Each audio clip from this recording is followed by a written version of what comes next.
आदरणीय दर्शकवृन्द, यहाँहरूलाई हार्दिक स्वागत छ। तपाईका सरोकार र हाम्रा सरोकार यी साझा सरोकारका विषयहरूमाथि विमर्श गर्नका निम्ति आज हामीले राजनीतिक विश्लेषक डाक्टर सुरेन्द्र भण्डारीसँग कुराकानी गर्न गइरहेका छौँ। तपाईहरूका बीचमा आम जिज्ञासाहरूलाई मेट्ने हामी प्रयत्न गर्नेछौँ। आम सवालहरू र साझा सरोकारका विषयहरूमा बहस केन्द्रित गर्नेछौँ। भण्डारीजी, स्वागत छ यहाँलाई। धन्यवाद रिजाल सर। पछिल्लो समय सरकारले संसद अधिवेशन बन्द गर्यो, संसद अधिवेशन रोक्यो भन्ने विषयमा अहिले चर्चा चलिएको छ। प्रधानमन्त्री ओलीजी यो गर्न किन बाध्य हुनुभयो र यसका पछाडि के विषयहरू छन्, तपाईँले के बुझ्नु भएको छ? यसलाई दुईटा पाटोबाट हेर्नुपर्छ। एउटा पाटो चाहिँ यसको संवैधानिक स्थिति या संविधानले प्रधानमन्त्रीलाई दिएको अधिकारको एउटा पाटो, र अर्को पाटो चाहिँ मुलुकमा भइराखेको खास गरिकन उहाँहरूको आन्तरिक द्वन्द्व, राजनीतिक द्वन्द्व। यो दुईटा पाटोबाट यसलाई हेर्नुपर्छ।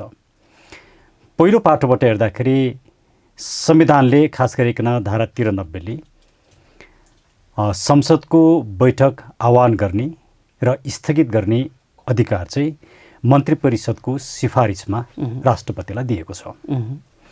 यसको अर्थ के हो भने प्रधानमन्त्रीले मन्त्री परिषदको बैठकबाट निर्णय गराएर कुनै पनि समय पार्लियामेन्टको बैठक बोलाउन सक्ने र स्थगन गर्न सक्ने संवैधानिक अधिकार छ। तर संवैधानिक अधिकारको प्रयोग यो बेला किन भयो भन्ने विषय, संवैधानिक अधिकारका प्रयोग या अधिकार छ भन्दैमा त्यसलाई आफूलाई जति बेला मन लाग्छ त्यति बेला, जसरी मन लाग्छ त्यसरी, जुन किसिमले मन लाग्छ त्यही किसिमले प्रयोग गर्न पाइँदैन। यसका निश्चित सिद्धान्त र मापदण्डहरू हुन्छन्। अहिले त्यस्तो भएको छ तपाईँको देखाइमा? अहिले कस्तो भयो भने पहिला त संवैधानिक एक्जिक्युटिभ राइटको या अथोरिटीको प्रयोग गर्दाखेरि त्यो फेयर हुनुपर्छ, त्यो जस्ट हुनुपर्छ, त्यो रिजनेबल हुनुपर्छ र त्यो अनेस्ट हुनुपर्छ। अहिलेको मुलुकमा भइराखेको जुन सङ्कट छ, कोभिडको सङ्कट जुन छ, र अहिले कोभिडका कारणले थुप्रै किसिमका सङ्कटहरू आएका छन्। ती सङ्कटको बारेमा नीतिगत रूपमा छलफल गर्ने, नीतिगत निर्णय गर्ने, सरकारलाई निर्देशन दिने, नागरिकका आवाज सुन्ने, नागरिकको प्रतिनिधित्व गर्ने रिप्रेजेन्टेटिभ संस्था भनेको पार्लियामेन्ट हो। आज त्यही पार्लियामेन्टको अधिवेशन चाहिँ अन्त्य गरिएको छ। जबकि हो सामान्यतया बजेट अधिवेशन चाहिँ लामो समयसम्म चल्दैन, निश्चित एजेन्डाहरू पछाडि अन्त्य गरिन्छ। तर त्यो अन्त्य गर्दाखेरि एउटा सामान्य प्र्याक्टिस कस्तो हुन्छ भने सभामुखसँग कन्सल्टेसन गरिन्छ, विपक्षी दलको नेतासँग कन्सल्टेसन गरिन्छ। किनकि पार्लियामेन्ट भनेको चाहिँ सिद्धान्त त विपक्षी दलको हो, सत्ताको होइन। सत्ता त सरकारमा छँदैछ। त्यसले सरकारले गरेका गलत कुराहरूलाई पनि राख्ने, सरकारलाई सुझाव पनि दिने र नागरिकको नि प्रतिनिधित्व गर्ने काम चाहिँ मूलतः पार्लियामेन्टमा भूमिका चाहिँ प्रतिपक्षको भूमिका खोजिन्छ। त्यसले पार्लियामेन्ट स्थगन गर्नुभन्दा अगाडि त्यसको अधिवेशन या त्यसको बैठक त सभामुखले गर्ने भयो, अधिवेशन अन्त्य गर्नुभन्दा अगाडि सभामुख र विपक्षी दलको नेतासँग कन्सल्टेसन गर्ने परम्परा हुन्छ। तर यसपल्ट प्रधानमन्त्री खड्गप्रसाद ओलीले त्यसो गर्नु भएन। उहाँले मन्त्रीमण्डलको बैठक पनि अब बाहिर मिडियामा आयो अनुसार उहाँले मेसेज गर्नुभयो सबै मन्त्रीहरूलाई। मन्त्री नै पुगिसकेका थिएनन् बैठकमा भन्ने कुरा, कतिपय मन्त्रीको सबैलाई एउटा ग्रुप मेसेज गर्नुभयो। तर आफ्नो लबीका मन्त्रीहरूलाई चाहिँ 10 मिनट अगाडि नै आउन भनेर उहाँले भन्नुभयो।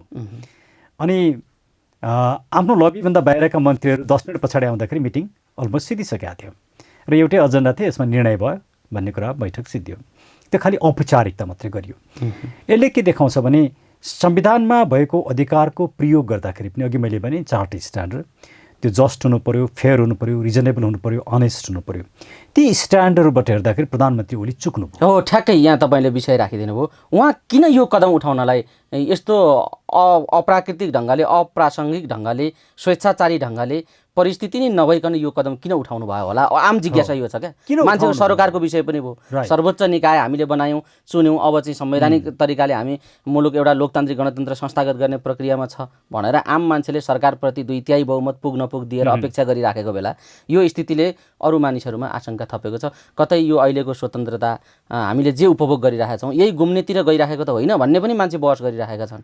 यो कदम किन उठाउनु भयो? जनताले बुझ्ने गरी प्रश्न पारिदिनु त, तपाईँले बुझेको। यो कदम किन उठाउनु भयो भने अहिले उहाँ राजनीतिक सङ्कटमा हुनुहुन्छ, त्यो भनेको आफ्नो सत्ताको सङ्कटमा हुनुहुन्छ। प्रधानमन्त्री ओलीलाई उहाँकै पार्टीभित्रबाट या त तपाईँ प्रधानमन्त्रीको पद छोड्नुहोस् या त तपाईँ पार्टीको अध्यक्षको पद छोड्नुहोस् भन्ने बार्गेनिङ केही समय अगाडिदेखि भइराखेको थियो। तर अहिले आएर दुईटै पद छोड्नुहोस् भन्ने कुरा आइराखेको छ। अब यो कन्टेक्स्टलाई कसरी हेर्नुपर्छ भने अहिलेको यो सत्ता, अहिलेको सरकार भनेको अलमोस्ट 2/3 सरकार हो, शक्तिशाली सरकार हो। यो सरकारले नागरिकका चाहना, नागरिकका आवश्यकता, मुलुकको आवश्यकता, सुशासन दिने कुरा, भ्रष्टाचारलाई अन्त्य गर्ने कुरा, राष्ट्रियतालाई मजबुत बनाउने कुरा र राजनीतिलाई शुद्धिकरण गर्ने काम यो सरकारले गर्न सक्थ्यो। हामी सबैको अपेक्षा पनि त्यही थियो। तर र नेताहरू पदको लागि लडाइँ गर्दा रहेछन्। अब यहाँनिर अहिले के त खड्गप्रसाद ओलीलाई प्रधानमन्त्रीलाई लगाएको चार्ज के त? तपाईँले भ्रष्टाचार गर्नुभयो त्यसैले प्रधानमन्त्रीबाट हट्नुपर्छ भन्ने चार्ज पनि छैन। तपाईँले कोभिडमा भ्रष्टाचार गर्नुभयो त्यो पनि छैन। तपाईँले कोभिडको समस्या सम्बोधन गर्न सक्नु भएन त्यो पनि छैन। तपाईँले राष्ट्रियता कमजोर बनाउनु भयो या एमसिसी तपाईँ पारित गराउन लाग्दै हुनुहुन्छ, यो राष्ट्रघाती छ, त्यो चार्ज पनि छैन। तपाईँले राजनीतिलाई व्यापारीकरण गर्नुभयो त्यो चार्ज पनि छैन। के हो त चार्ज भन्दा मैले अध्यक्ष पाइनँ या म प्रधानमन्त्री हुन पाइनँ, यस्तो पनि चार्ज हुन्छ र? यसले के देखाउँछ भने यो मुलुकको राजनीतिक नेतृत्वमा पुगेका व्यक्तिहरू सत्ता मोहमा चुरुलुम्म फँसेका र डुबेका छन् र यो नेतृत्वबाट मुलुकले निकास पाउँदैन। त्यसैले प्रधानमन्त्री ओलीले गरेको पनि आफ्नो सत्ता बचाउनको लागि उहाँले कुनै पनि किसिमका कामहरू गरिरहनु भएको छ र गर्न सक्नुहुन्छ। उहाँले के संवैधानिक प्रक्रिया हो के होइन भन्ने कुरामा उहाँ त्यति बेसी चासो राखिरहनु भएको छैन। भनेपछि उहाँलाई सत्ताबाट हटाउनका लागि पनि अनेकन किसिमका क्रियाकलापहरू भइराखेका छन्। तपाईँलाई यहाँ ठ्याक्कै रोकेर के यो आन्तरिक कलहको परिणाम हो ओलीजीले यो कदम उठाउनु भएको भन्ने कुरा हो कि कुनै न कुनै शक्ति केन्द्रको स्वार्थ अनुरूप ओलीजी काम गर्दै हुनुहुन्छ भन्ने कुरा हो? 2-3वटै कुरा आयो क्या। राष्ट्रिय राजनीतिको केन्द्रमा ओलीजी हुनुहुन्छ। नेपाल राजनीतिक भूराजनीतिक हिसाबले हामी संवेदनशील अवस्थामा छौँ र अहिलेको बदलिदो राजनीतिक परिस्थितिको जटिलता नेपालले बेहोरिराखेको छ भन्ने कुरा एमसिसी लगायतका, नागरिकता लगायतका, सीमाका लगायतका विषयले पनि अगाडि विषय आइराखेको छ। ठ्याक्कै भनिदिनुहोस् त भण्डारी सर, यो विषय के हो? ओलीजी शक्ति केन्द्रको प्रभावका आधारमा यो भूमिकातिर अगाडि जानुभएको हो वा पार्टीभित्रको अन्तर्कलहबाट त्यो कलहलाई ब्रेक गरेर आफू सत्तामा बसिराख्ने उहाँको अभ्यास हो? ठ्याक्कै के हो तपाईँले बुझ्नुभयो? अब घटनाक्रमलाई हेर्दाखेरि अनुमान गर्ने एउटा कुरा, आरोप लगाउने अर्को कुरा। तर घटनाक्रमलाई हेर्दाखेरि के देखिन्छ भने ओलीजीले जहिले पनि आफूलाई राष्ट्रवादी पोस्चरमा देखाउनुहुन्छ र त्यसको पोलिटिकल बेनिफिट लिने काम गर्नुहुन्छ। तर साँचो अर्थमा उहाँको राष्ट्रवाद चाहिँ खोक्रो राष्ट्रवाद हो। किनभने यहाँले भन्नुहोला यत्रो नक्सा जारी गर्नुभयो नि त ओलीजीले, त्यो कुरा हामीले पनि अप्रिसिएट गऱ्यौँ। तर ओलीजीले जारी गरेको नक्साको भूमिकालाई हेरौँ। हामी 600जनाभन्दा बेसी नागरिक समाजका व्यक्तिहरूले गिरफ्तारी दिएका हुन् नि, नागरिकहरू सडकमा निस्केका हुन् नि। त्यो दबावलाई थ्याक्नका लागि उहाँले यो काम गर्नुभयो। खैर त्यो दबाव थ्याक्नका लागि गर्नुभयो त राम्रो काम गर्नुभयो, त्यसैले हामीले उहाँलाई थ्याङ्क्स नै भन्यौँ। तर यो नक्सा जारी भइसके पछाडि नक्साको प्रमाण सङ्कलन गर्नलाई समिति त बनाइँदैन नि। तपाईँ कुनै कन्क्लुसिभ निर्णयमा नपुगिकन नक्सा जारी गरिँदैन। यकिन भइसकेपछि यो भूभाग हाम्रो हो भन्ने कुरा तथ्य प्रमाण विश्लेषण गरेर यकिन भइसके पछाडि मात्रै राज्यले नक्सा जारी गर्ने हो। तर उहाँले नक्सा जारी गरिसके पछाडि जुन समिति बनाउनु भएको छ त्यो चाहिँ नक्सा प्रमाण सङ्कलन गर्न। ठिक छ भन्दाखेरि चाहिँ हामीले उहाँलाई जुनसुकै प्रयोजनका लागि, जुनसुकै उद्देश्य र अपेक्षाका लागि भए पनि उहाँले जे गर्नुभयो त्यसका लागि धन्यवाद भनिसकेका छौँ। नेपालका लागि नेपाली अभियानले पनि भनिसकेको छ, उहाँलाई सम्मानै गरेको छ। र त्यही विषयलाई जोडेर एकछिन ओलीजीलाई राष्ट्रवादी नै भन्थ्यौँ हामी, राष्ट्रियताका निम्ति प्रतिबद्ध नेता नै मानिराख्यौँ एकछिनलाई। तर यो कदम केका लागि हो? यहाँले राम्रो कुरा उठाइदिनु भयो। मैले उहाँको राष्ट्रवाद खोक्रो भन्ने कुरालाई मात्रै मैले पुष्टि गरिराखेको थिएँ। र दोस्रो कुरो यहाँले नागरिकताको विषय पनि बढी लान्छित गर्नुभयो ओलीजीलाई, राष्ट्रियताको काम गर्नुभएको थियो भने आम सर्वसाधारण मानिसहरूलाई उहाँको जुनसुकै उद्देश्य र प्रयोजनका लागि भए पनि नक्सा आयो, देशका लागि राम्रो स्वागतयोग्य काम भएको छ। उहाँलाई त्यहीँनिर छोडिदिएर उहाँको खोक्रो भरिएको जे भए पनि त्यसलाई त्यहाँ छोडिदिएर अहिले यो आवश्यकता किन ओलीजीलाई भन्ने विषयमा केन्द्रित? अहिले किन ओलीजीलाई भयो भने उहाँलाई एउटा डर के भने मलाई संसदीय दलको नेताबाट हटाउलान्, संसदीय दलको नेताबाट हटिसके पछाडि प्रधानमन्त्रीको पद पनि जान्छ, एउटा त्यो कुरा रोक्नु थियो। दोस्रो, संसदमा अविश्वासको प्रस्ताव ल्याउलान् कि भन्ने डर भयो, त्यो पनि उहाँलाई रोक्नु थियो। हुन त 25% सांसदहरूले विशेष अधिवेशन माग गरेर अविश्वासको प्रस्ताव अहिले पनि ल्याउन सक्छन्। यदि ओलीजीको विरुद्धमा अविश्वासको प्रस्ताव पारित हुने अवस्था सिर्जना भयो भने उनीलाई त पार्टी फुट्नुपर्छ होइन? होइन, यही अवस्थामा हुने सम्भावना छ। त्यसको अवस्था कस्तो हुन्छ भने 25% कोही पनि सांसदले लान सक्ने भयो। अब उहाँहरूकै पार्टीको सांसदले आफ्नै प्रधानमन्त्रीको विरुद्धमा लगिसके पछाडि पार्टीले कारबाही गर्नुपर्ने अवस्था हुन्छ। पार्टीले कारबाही गरिसके पछाडि पार्टी फुट्छ। त्यसैले पार्टी फुटको सङ्घारमा जाने अवस्था त 2-3 किसिमले देखिन्छ। एउटा कसरी देखिन्छ भने यो अविश्वासको प्रस्तावका सम्भावनालाई उहाँले टार्न खोजे पनि अविश्वासको प्रस्तावको सम्भावना कम्प्लिटली जेरो भइसकेको छैन। तर उहाँले अरू 4-5 महिनालाई आफ्नो सत्ता लम्ब्याउने एउटा राम्रो स्ट्राटेजी अपनाउनु भएको हो। अब दोस्रो कुरा, यदि पार्टी अध्यक्षबाट पनि उहाँलाई हटाउने र प्रधानमन्त्रीबाट पनि हटाउने हो भने उहाँले पनि गम्भीर कदम चाल्नु होला। र त्यो गम्भीर कदम चाल्नको लागि उहाँले नै अर्को पार्टी गठन गर्ने पनि सम्भावना हुनसक्छ। त्यो गम्भीर कदम भनेको कस्तो हो? त्यो गम्भीर कदम भनेको उहाँले 40% केन्द्रीय समितिमा पनि या नत्र या होइन कि दुवैतिर केन्द्रीय समितिमा र संसदमा 40% पुर्याएर उहाँले एउटा छुट्टै पार्टी बनाउनुहुन्छ। एउटा त्यो सम्भावना, एउटा गम्भीर कदम होइन। अर्थात् गम्भीर कदम के हुन सक्छ? उहाँलाई त्यो कुरो गर्न अप्ठ्यारो भयो भने उहाँले अर्को एउटा अध्यादेश ल्याउनुहुन्छ, किनकि यो अध्यादेश ल्याउने काम त उहाँले पहिला पनि गर्नुभएको छ। मैले किन सोधेँ भने पार्टीभित्र 40 पुग्ने सम्भावना छैन उहाँको, किनभने त्यहाँ त संसदीय दलमा मात्रै उहाँको 50% पुग्छ, राइट। तर पार्टीमा त त्यो सम्भावना देखिँदैन। त्यही भएर मैले अर्को कदम के हुन सक्छ भने अब अर्को कदम चाहिँ उहाँले एउटा अध्यादेश ल्याउनुहुन्छ र त्यो अध्यादेशले उहाँलाई सजिलो वातावरण दिन्छ। पार्टी भित्र या संसदभित्र वा राखेर उहाँले हिजोकै विभाजनको एउटा अध्यादेश आउन सक्छ, त्यो अनुमान होइन। कि त उहाँहरू मिल्नु पर्यो। यदि मिल्नु भएन भने, यदि अहिले प्रचण्ड, माधव नेपाल, खेमाले कि त उहाँहरू पछि हट्नुपर्छ या प्रधानमन्त्री ओली पछि हट्नुपर्छ या उहाँहरू मिल्नुपर्छ। अब मिल्ने सम्भावना पनि छ। किन सम्भावना छ भने उहाँहरूका यी जुन किसिमका बाहिर देखाइएका कुराहरू छन्, यदि उहाँ कुनै न कुनै विदेशी शक्ति राष्ट्रबाट चलिरहनु भएको छ भने हिजो जसरी पार्टी फुट्ने अवस्थामा मिलाउने काम भयो, आज पनि त्यो नहोला भन्न सकिँदैन। किनकि उहाँहरूको यो सङ्घर्ष भनेको मुलुकका लागि होइन, नितान्त सत्ताको लागि हो, स्वार्थको लागि हो। आफ्ना स्वार्थ पूर्ति गर्ने अवस्था आयो भने उहाँहरू मिल्नुहुन्छ। त्यसैले एउटा अवस्था चाहिँ मिल्ने अवस्था, त्यसलाई म इन्कार गर्न सक्दिनँ। त्यतिले पुगेन, त्यहाँ सबैका असन्तुष्टिहरू जीवितै रहे भने उहाँहरू फुट्नुहुन्छ।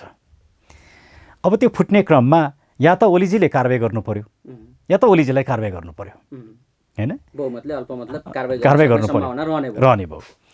र अब यदि उहाँहरूले ओलीजीलाई पार्टीबाट हटाइदिनु भयो भने पार्टीबाट हटाएको सूचना उहाँहरूले संसदमा दिइसके पछाडि ओलीजीको संसद सदस्यता पनि खारेज हुन्छ, उहाँको प्रधानमन्त्री पनि जान्छ।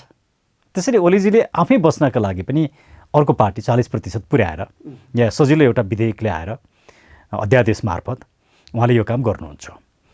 त्यसले समग्रतामा मैले अघि पनि सुरुमा भने अहिलेको यो खेल चाहिँ मुलुकको समस्या सम्बोधन गर्न होइन, मुलुकको राजनीतिलाई दिशा दिनका लागि होइन, मुलुकको राजनीतिलाई शुद्धिकरण गर्नका लागि होइन, नितान्त आफ्नो सत्ता बचाउने र त्यो सत्तामा बसेर सत्ताको दुरुपयोग गर्ने। ठ्याक्कै मैले सुरेन सरलाई यहाँ रोकेर, जस्तो तपाईँ राष्ट्रिय अन्तर्राष्ट्रिय राजनीतिलाई पनि अध्ययन गर्ने एउटा अध्येता पनि हुनुहुन्छ। हजुर। नेपाली राजनीति लामो एउटा अनुभव र श्रृङ्खला छ, तपाईँले हेर्दै आउनु भएको छ, निहाल्दै आउनु भएको छ।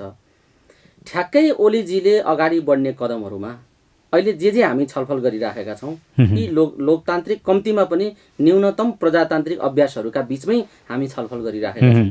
तर मानिसहरूले त निरङ्कुश कदमको एउटा खुड्किलो ओलीजी चढ्नुभयो, अर्को घातक कदम हुनसक्छ, यो पनि भनिरहेका छन् कि होइन? ओली त्यस्तो सम्भावना छ, त्यस्तो होइन, पोसिबिलिटिजलाई इन्कार गर्न सकिँदैन। किनकि ओली, प्रधानमन्त्री ओली संविधानप्रति कमिटमेन्ट भएको व्यक्ति होइन। किनकि जुन दिन उहाँ प्रधानमन्त्री बन्नुभयो त्यो दिन नै संविधानका प्रावधानलाई उल्लङ्घन गरेर प्रधानमन्त्री बन्नुभयो। हो त हो नि, जटिल कुरा भएन? हो, जटिल कुरा छ। किनभने उहाँ आफ्नो सत्तालाई बचाउनको लागि संविधानभित्रबाट र संविधानभित्रबाट पुगेर संविधान बाहिर गएर पनि उहाँले कदमहरू चाल्न सक्नुहुन्छ। किनकि उहाँको राजनीतिक पृष्ठभूमिलाई हेर्दाखेरि त्यो कुराहरू अनुमान गर्न सकिन्छ। उहाँ संविधानभित्र बस्नुभयो, राम्रो कुरा हो। हामी सबैले खोजेको संविधानभित्रबाट राजनीति सञ्चालन हुनुपर्छ। तर अन्य नेताहरूका क्रियाकलाप र उहाँकै क्रियाकलापलाई हेर्दाखेरि पनि उहाँहरू संविधानभित्र बस्ने सम्भावना त्यो बेला तोडिन्छ जब उहाँको आफ्नो सत्ता बस्दैन। अर्थात् सत्ता बचाउनलाई उहाँ संविधानभन्दा बाहिर गएर, अर्थात् उहाँले पार्लिमेन्ट डिजल्भ गर्ने कुरा संविधानभित्रकै कुरा हो, त्यसमा जानु होला, त्यो सजिलो छैन। किनकि सम्भावना छ त्यतापट्टि मान्छेले जे आशंका गरेका छन्, ओलीजी त्यो हदसम्म पुग्नु होला या उनको पार्टी संरचनाले भन्दा बाहिर गएर त्यो स्थितिमा पुग्ने खालको सम्भावना देख्नुहुन्छ? किनकि हुन त अब जे पनि हुन सक्ने स्थितिमा छलफल गर्न सकिने भयो, तर ठ्याक्कै तपाईँलाई लागेको अहिलेको परिस्थिति त्यो हुनका लागि संवैधानिक रूपमा के हुनुपर्छ भने इलेक्सनबाट निर्वाचित जो प्रधानमन्त्री हुन्छन्, संसदमा बहुमत प्राप्त गरी निर्वाचित प्रधानमन्त्री हुन्छन्, उनले विश्वासको मत आर्जन गर्न नसकिसके पछाडि दुईटा दलसँग मिलेर सरकार बनाउन सक्ने व्यक्तिलाई राष्ट्रपतिले मौका दिनुपर्छ। र त्यो दुईटा दलसँग मिलेर पनि सरकार बनाउन सकेन या 30 दिनभित्र विश्वासको मत प्राप्त गर्न सकेन भने संसदको कुनै पनि सदस्यले म बनाउँछु भन्ने विश्वसनीय आधार देखाउँछ भने, अर्थात् धारा 76 को 5 अन्तर्गतको अवस्था, त्यस्तो व्यक्तिलाई मौका दिनुपर्छ। र उनले पनि 30 दिनभित्र विश्वासको मत आर्जन गर्न सकेन भने अनि मात्रै संसद विघटन हुन्छ। त्यसैले प्रधानमन्त्री ओलीले संसदमा यी सम्पूर्ण कुरा एक्सर्साइज नगरिकन संसद विघटनमा जानुभयो भने त्यो असंवैधानिक हुन्छ। किनकि अहिले संसद छैन। समग्र यसको अबजस्त अब नेकपाले लिनुपर्छ नि। यो कुरा यो दोषबाट अब नेकपा उम्किन सम्भव छैन, किनभने पदीय भागभण्डा प्रचण्डजी र ओलीजीको पार्टी एकता गर्दाखेरिको सम्झौता कार्यान्वयन भएन भनेर यो बबन्डर गरिएको हो। समग्रमा यति हो नि विषय हैन? यो विषयले मुलुकलाई यो स्थितिमा पुर्याउने स्थिति आज तयार भयो भने तपाईँ ठ्याक्कै भनिदिनुहोस्, ओलीजीको राजीनामा खोज्ने बेला यो हो कि होइन? ओलीजीको जुन विषयमा नागरिक तहमा अर्थात् नेपालका लागि नेपाली अभियानले ओलीजीमाथि लान्छित गरेका जुन विषय थिए, आज ती विषयहरू त उहाँमाथिका मुद्दा त होइनन्। अहिले त खालि भागभण्डा स्वार्थका विषयहरू छन् भनेपछि यो बेला ओलीजीमाथि प्रश्न उठाउने बेला हो कि होइन पार्टीभित्रबाट? र यो परिस्थिति सरकार परिवर्तन गर्ने र यो बबन्डर गर्ने बेला हो कि होइन? नेकपा कसको इसारामा कसरी काम गर्दैछ यो बताइदिनुहोस् त। यहाँले राम्रो प्रश्न राख्नुभयो। मैले अघि पनि भने ओलीजीको राजीनामा, कुनै पनि प्रधानमन्त्रीको राजीनामा माग्न पाइन्छ, तर त्यसको कारण हुनुपर्छ, विश्वसनीय कारण हुनुपर्छ। हो, उहाँहरूले जसरी हामीले भनिराखेका छौँ कि यो सरकार भ्रष्टाचारी भयो, ओलीजीले भ्रष्टाचारको संरक्षण गर्नुभयो, प्रधानमन्त्रीले कोभिडमा भएको भ्रष्टाचारलाई पनि अन्त्य गर्न सक्नु भएन। एनसेलको कुरा हेर्नु भएन, वाइट बडीको कुरा हेर्नु भएन। त्यो त कति छन्, कति अनिगन्ती छन्। तर त्यो आरोप त आज प्रधानमन्त्रीले छैन नि। मैले भनेको यही हो। 2.5 वर्ष मैले चलाउन पाउनु पर्ने, ओलीजीले दिएनन्। मुद्दा त यही नै छ अहिले प्रचण्डजीहरुको। त्यसले पहिला हामीले हाम्रा दर्शकहरूलाई, नेपाली नागरिकलाई पनि स्पष्ट पार्नुपर्ने कुरा के छ भने फन्डामेन्टल पोलिटिकल कन्स्टिट्युसनल क्वेसनमा प्रधानमन्त्रीको राजीनामा माग्न सकिन्छ। त्यही मैले भने एउटा करप्सनको ग्राउन्ड हुन्छ, अर्को उहाँले राष्ट्रियताको इस्यु हुन्छ, राजनीतिलाई व्यापारीकरण गरेको इस्यु हुन्छ, कन्स्टिट्युसनलाई भायोलेसन गरेको स्थिति हुन्छ। तर यो चार्ज त उहाँमाथि लगाउनु भएको छैन नि उहाँको दलभित्रका व्यक्तिहरूले। हो, हामीले लाग्छौँ। हामीले के भनेका छौँ भने नागरिकताबाट लाग्यो। आज उहाँमाथि जुन प्रश्न उठेको छ यो कुरा छैन, सम्झौता कार्यान्वयन भएन। राइट, मलाई एक मिनट बोल्न दिनुहोस्। हामी नेपालका लागि नेपालीले हामीले सडकबाटै के भनेका छौँ भने प्रधानमन्त्री ओलीले संविधानलाई ओभर स्टेप गर्नुभएको छ, भ्रष्टाचारलाई संरक्षण गर्नुभएको छ, राष्ट्रियता कमजोर बनाउनु भएको छ, राजनीतिलाई व्यापारीकरण गर्नुभएको छ, संसदमा झुट बोल्नु भएको छ। त्यसैले यी ग्राउन्ड चाहिँ प्रधानमन्त्रीको राजीनामा माग्ने प्रशस्त ग्राउन्डहरू। प्रधानमन्त्री राजीनामा प्रधानमन्त्रीले दिनुपर्छ हामीले भनिरहेका हौँ। तर कोभिडको यस्तो मानवीय सङ्कटमा अहिले राजनीतिक खेल गर्ने, प्रधानमन्त्रीलाई हटाउने, मन्त्रीमण्डल परिवर्तन गर्ने यो बेला होइन। तर प्रधानमन्त्री असंवेदनशील भयो भने, कोभिडकै समस्या पनि सम्बोधन गर्न सकेन भने त्यो गर्नुपर्छ।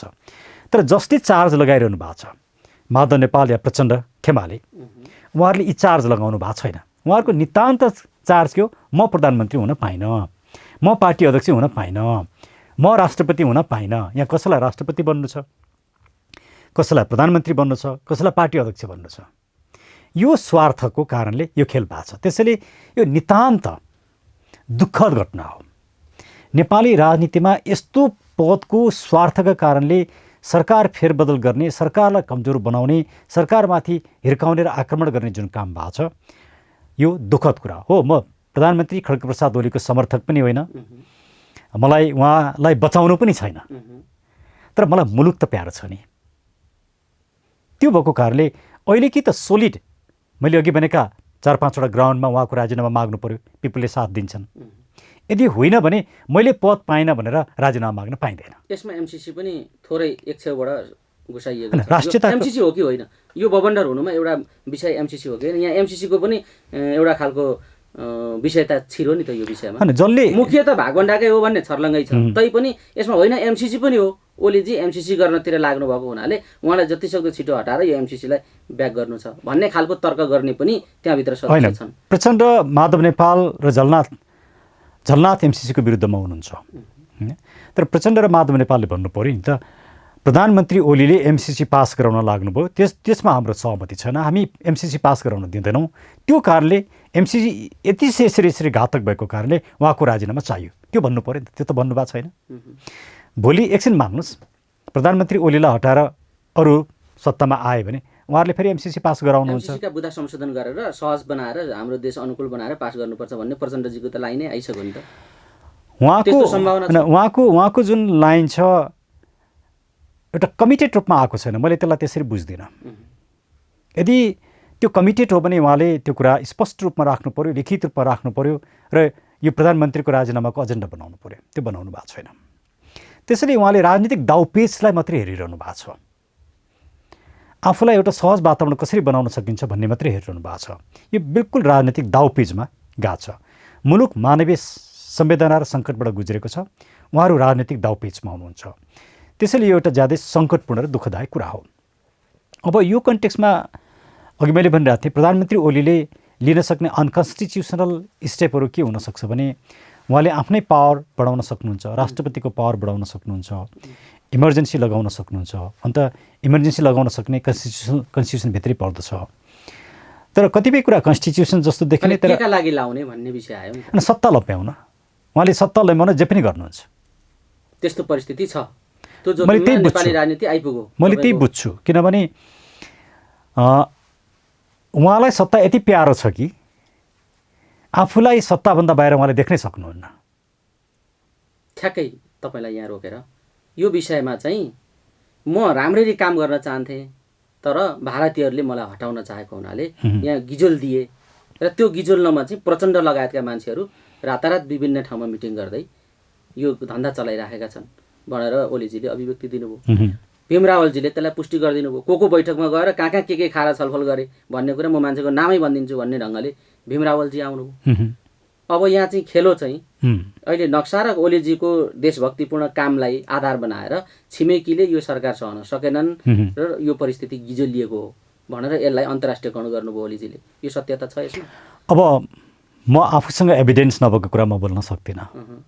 भन्नु त भयो नि उहाँले। होइन, ओलीजीले भन्नुभएको कुरा निश्चित हो र त्यसमा मैले बोलि पनि सकेको छु धेरै ठाउँमा कि यो ज्यादै सिरियस विषय, यो सजिलो विषय होइन, यो सामान्य विषय होइन। यसले के देखाउँछ भने नेपालको प्रधानमन्त्री, नेपालको सरकार इन्डियाले फेर्दो रहेछ, इन्डियाले बनाउँदो रहेछ। अहिलेसम्म राखिदिएको उहाँलाई पनि इन्डियाले नै हो कि भन्ने प्रश्न पनि त्यो त देखियो नि, त्यो त उहाँले नै भन्नुभयो नि। उहाँले भन्नुभयो किन इन्डियाले चलखेल गरेर हटाउँछ, राख्ने काम पनि इन्डियाले गर्दो रहेछ। हिजो मलाई राखिदिएको थियो, आज हटाउन खोज्यो भन्ने खालको ढङ्गले पनि मानिसहरूले बुझे, दोहोरो अर्थमा बुझिरहेका छन् ओलीजीको विषयलाई। यसले के देखाउँछ भने हाम्रो सरकार चाहिँ वास्तवमा एउटा इन्डिपेन्डेन्ट सभरेन कन्ट्रीको सरकारको रूपमा यसले काम गर्न सकेन।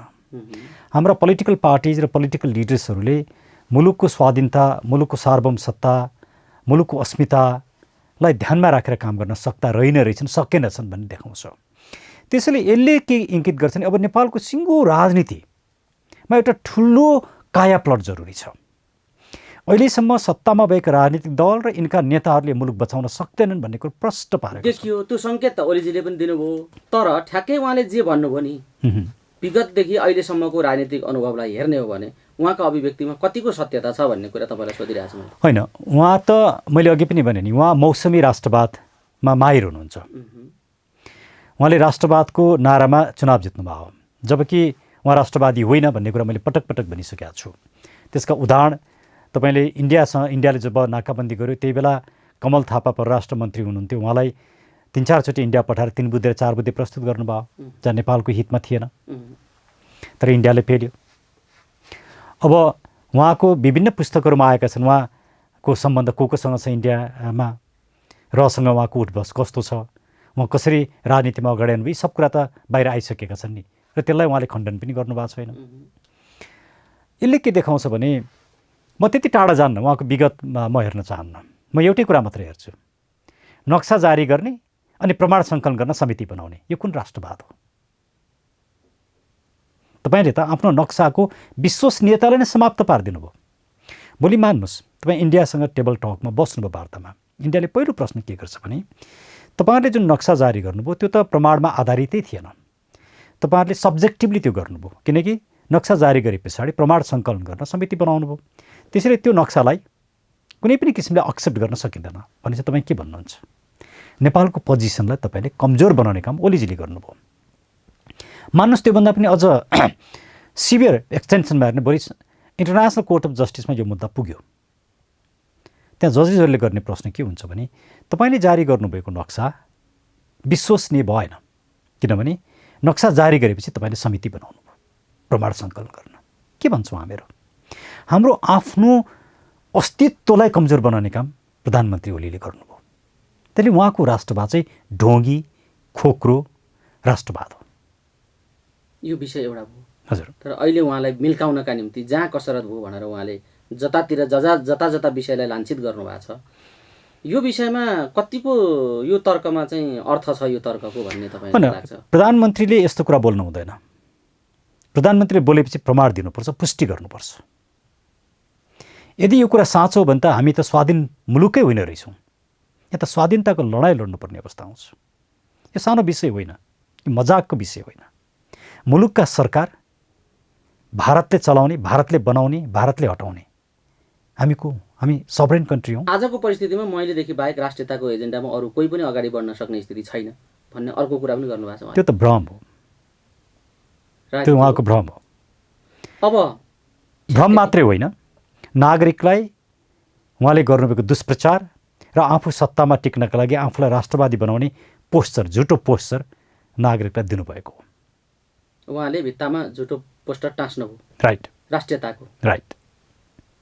अब समग्र विषयमा फेरि उहाँको चाहिँ नक्सा पनि झुट, उहाँले जारी गरेका यी अभिव्यक्ति पनि झुट। नक्सा झुट होइन, नक्सा झुट, नक्सा त साँचो हो, नक्सा त जारी भएको छ, त्यो साँचो हो, त्यसलाई हामीले पनि समर्थन गरेका छौँ।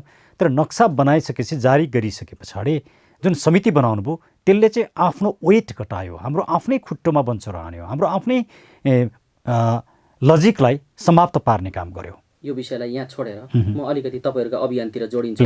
प्लिज। समग्र यो व्यवस्था र पार्टीहरूले अब यो स्थितिलाई, यो मुलुकको राजनीतिलाई धान्न सक्दैनन्, अब नागरिक सरकार चाहिन्छ, त्यसका लागि हामी सडकमा छौँ भन्ने तपाईँहरूको एजेन्डा हो नि? अब यस्तो बेला त तपाईँहरूका लागि त बहुत अनुकूल परिस्थिति ओलीजीले बनाइदिनु भयो नि, होइन? कतिको खुसी हुनुहुन्छ यो घटनाक्रमले? हामी खुसी छैनौँ, तर आफ्नो अनुकूलतामा पनि खुसी नहुन हो, किनभने उहाँहरूले जुन किसिमको राजनीतिक खेल खेलिरहनु भएको छ त्यो संस्कार मुलुकमा बस्यो भने त्यसले अरूलाई पनि पिर्छ। त्यसले जुन किसिमको राजनीतिक संस्कार मुलुकभित्र उहाँले भित्राइरहनु भएको छ, त्यसलाई संस्थागत गरिरहनु भएको छ, त्यसले भोलि अरूलाई पनि असर गर्छ। हाम्रो चिन्ताको विषय त्यो हो। यो परिस्थितिले नागरिक सरकार बन्ने कुरालाई कतिको अनुकूल वातावरण बनाइदिँदैछ त? तपाईँहरूलाई त हुँदै जाँदैछ होला नि त, तपाईँहरूको विचार दृष्टिकोण र अहिलेको आवश्यकता अनुसार फेल भएको कुरा त ओलीजीले नै सङ्केत गरिदिइसक्नुभयो, संसदको उहाँले रोकिदिनु भयो। अब भोलि अध्यादेश ल्याएर के गर्नुहुन्छ भन्ने मानिसमा एउटा खालको अर्को त्रास छ, सबैभन्दा धेरै त्रास प्रचण्डजीलाई छ आफ्नै पार्टीभित्र। यस्तो भइसकेपछि त त्रासै त्रास भयो। छिमेकीसँगको सम्बन्ध पनि तपाईँ हामीले देखेकै छौँ, छर्लङ्गै छ भनेपछि अब यो नागरिक सरकारका निम्ति अनुकूल वातावरण बन्दै गएको हो कि होइन? निश्चित रूपमा हो। हामीले आजभन्दा 20 महिना अगाडि केही महत्त्वपूर्ण एजेन्डाहरू हामीले अगाडि सार्यौँ। त्यसमध्येको हाम्रो पहिलो र महत्त्वपूर्ण एजेन्डा के हो भने नागरिक आयोग चाहिन्छ। नागरिक आयोग भनेको पञ्चायत कालदेखि आजसम्म सत्तामा बस्ने व्यक्तिहरूको सम्पत्तिको छानबिन गर्ने, दोषीलाई कानुन बमोजिम कारबाही गर्ने, जेलको कठघरामा राख्ने र भ्रष्टाचार गरेर र गैरकानुनी रूपमा कमाएको सम्पत्ति जफत गरेर गरिबी निवारण, युवाहरूको रोजगारी, शिक्षा र स्वास्थ्यमा लगानी गर्ने। त्यो आवश्यकता हामीले उठाएको एजेन्डा मुलुकको आवश्यकता भन्ने कुरा आज प्रमाणित भएको छ। र त्यो काम कसले गर्न सक्छ भनेदेखि अहिलेकै सरकारले गर्न चाहेन, गर्न सक्दैन। चाहिँ त्यो गर्नका लागि नागरिक सरकार चाहिन्छ। र त्यो नागरिक सरकार भनेको चाहिँ के हो भने त्यसले कम्तीमा पनि 2-3वटा काम प्रायोरिटीमा राखेर गर्नु पर्यो। एक, इलेक्सन रिफर्म। अहिलेको यो सत्तारूढ सरकारले इलेक्सन रिफर्म गर्दैन। इलेक्सन नै अहिलेको व्यथिति, लुटतन्त्र र भ्रष्टाचारको स्रोत हो। हामीले इलेक्सन रिफर्म भनेको डिरेक्टली इलेक्टेड प्राइम मिनिस्टर चाहिन्छ। सांसदहरूको सङ्ख्या 100, 120, 125 सीमित हुनुपर्छ। सांसदहरू मन्त्री बन्न पाउनु हुँदैन। र निर्वाचनमा उम्मेदवारी किन्ने, मतदाता किन्ने काम गर्न पाइँदैन। विदेशमा बस्ने नेपाली नागरिकहरूलाई निर्वाचनमा मत दिने अधिकार दिनुपर्छ। खेती र विधि सहितको एउटा चाहिँ विकास हुनु पर्यो। इलेक्सन रिफर्म ट्रुली डेमोक्रेटिक हुनु पर्यो। भन्ने तपाईँको विषय हो। तर यो त तहमा पुगेर गर्ने कुरा हो नि भन्ने। एक मिनट, त्यही भएर हामीले नागरिक सरकार भनेको यो काम कसले गर्न सक्छ भने नागरिक सरकारले मात्रै गर्न सक्छ। एक। दोस्रो कुरो, नागरिक आयोग कसले बनाउन सक्छ? नागरिक सरकारले मात्रै बनाउन सक्छ। 2। तेस्रो कुरो, शिक्षा र स्वास्थ्यमा भएको जुन व्यापारीकरण छ त्यसलाई रोकेर शिक्षा स्वास्थ्यलाई सर्वसुलभ र गुणस्तरीय बनाउने काम कसले गर्न सक्छ? नागरिक सरकारले। त्योभन्दा पनि अहम महत्त्वको सवाल युवाहरूको रोजगारी। अब मुलुकमा युवाहरूको रोजगारीको ठुलो एउटा समस्या आउँदैछ। यो 30 वर्षीय शासन व्यवस्थाले ब्याङ्कको ब्याजदर 16%, 17%, 14%, 15% बनाएर सिङ्गो financial institution, education, health, hydro सबैलाई नेता र कार्यकर्ताहरूको गोजीमा पार्ने काम गर्यो। यस्तो किसिमको चरम व्यापारिक फाइनेन्सियल सिस्टमलाई रिफर्म नगरिकन, अर्थात् ब्याजदर 4-5% नल्याइकन, युवाहरूले लगानी गर्नका लागि प्रोजेक्ट फाइनेन्सिङ नगरिकन र कम्युनिटी लेभलका कम्पनीहरू र कम्युनिटीको स्वामित्वमै प्रोजेक्टहरू बनाउने र प्रोजेक्ट लागू गर्ने सिस्टम नबनाइकन समस्याको समाधान हुँदैन। त्यो काम कसले मात्रै गर्न सक्छ भने नागरिक सरकारले। त्यसैले हामीले यो नागरिक सरकारको आवश्यकता छ भनेर जुन आजभन्दा 20 महिना अगाडि भनेका थियौँ त्यो आज टड्कारो बनेको छ। जस्तो राजनीतिक पार्टीहरूलाई अनुमोदन गरेर जनप्रतिनिधिहरू पठाएको पनि नागरिकले नै हो। अब यो नागरिक सरकार यो एक खालको राजनीतिक दलसँग जोडिएर आउने ना यो सरकार असफल भए, पार्टीहरू असफल भइसकेपछि नागरिकको त मत पनि असफल हुने स्थिति भयो। अब बन्ने नागरिक सरकारको निर्माण चाहिँ कसरी हुन्छ? कहाँबाट कुन प्रक्रियाले नागरिक सरकार बन्छ यो पनि अलिकति राखिदिनु। नागरिक सरकार आम मानिसहरूले मैले बुझेँ नागरिक सरकार बन्ने प्रक्रिया भनेको नागरिक सरकार बनाइदेऊ भनेर बन्दैन। भिडबाट पनि यो सम्भावना देखिँदैन। त्यसैले व्यापक आन्दोलन हुनुपर्छ। त्यो आन्दोलनले सरकारलाई प्रेसर दिन्छ र सरकारले संविधान संशोधन गर्ने अवस्था आउँछ र संविधान संशोधन गरेर के भनिन्छ भने अबको विकल्प भनेको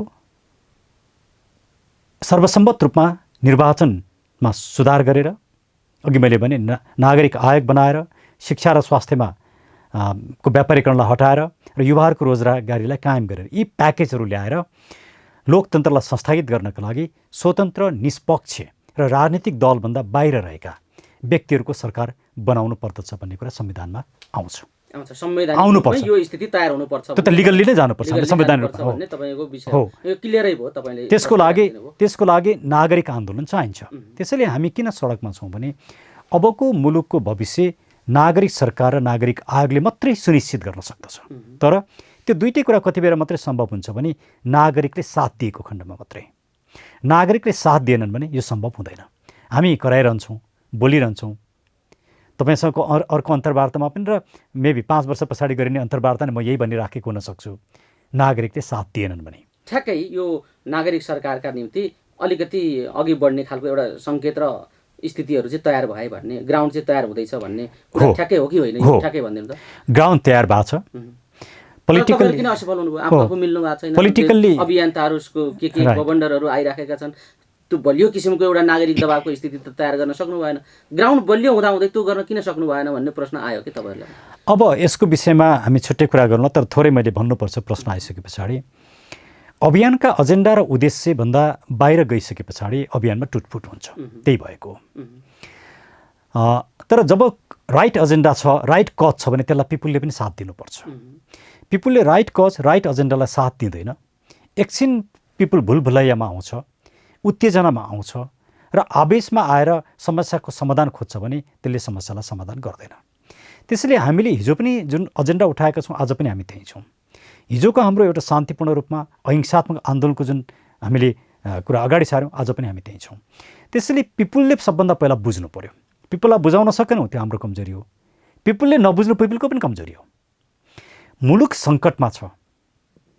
यस्तो सङ्कटको अवस्थामा प्रत्येक नागरिकको दायित्व र कर्तव्य के हुन्छ भने मुलुकलाई निकास दिनका लागि राइट व्यक्तिलाई, राइट एजेन्डालाई र राइट माध्यमलाई साथ दिनुपर्छ। पिपुलले राइट कुरोलाई साथ दिन सकेन भने सिङ्गो मुलुकले दुःख पाउँछ। अब तपाईँको जनतालाई गर्ने अपिल पनि यो कुरामा साथ दिनुहोस् भन्ने साथ दिनुहोस्, हामीलाई साथ दिनुहोस्। नागरिक सरकार, नागरिक आयोगको लागि साथ दिनुहोस् र अरू एजेन्डा जस्तो हामी धर्म सापेक्ष राज्यको एजेन्डा छ हाम्रो, त्यसलाई पनि साथ दिनुहोस्।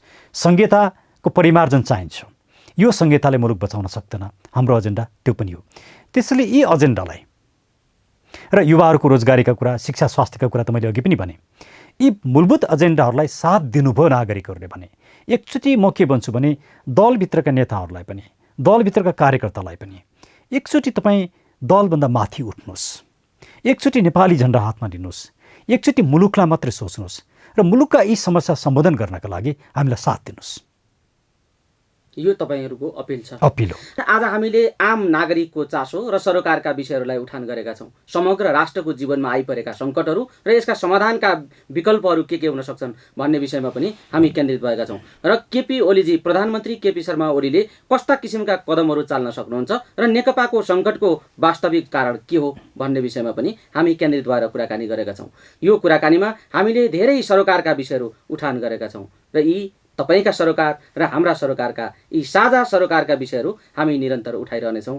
भण्डारीजी, हाम्रो कार्यक्रम साझा सरकारमा साथ दिनुभयो। यो समय र यो संवादका निम्ति यहाँलाई धेरै धेरै धन्यवाद। यहाँलाई पनि धेरै धेरै धन्यवाद।